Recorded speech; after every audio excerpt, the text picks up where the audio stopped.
Ал енді тікелей эфирде Таңшолпан бағдарламасы келесі бейне көріспен жалғасады, ұзап кетпеңіздер.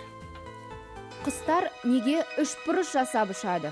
Бұл сауалдың жауабы бүгінге дейін белгісіз күйінде қалып келген еді. Алайда британдық зерттеушілер сұрақтың шешімін тапты. Роял ветеринарлық колледжінің студенттерінен құралған RVS деп аталатын топ тырнаның 14 балапанын асырап алады.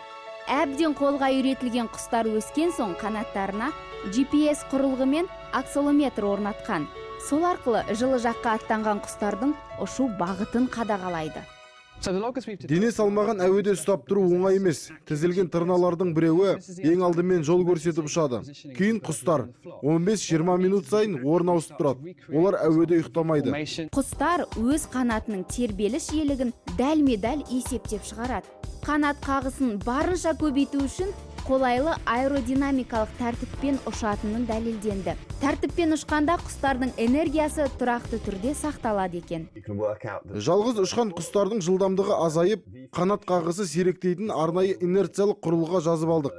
Бұл тікұшақтан камераға түсіру барысында да байқалады.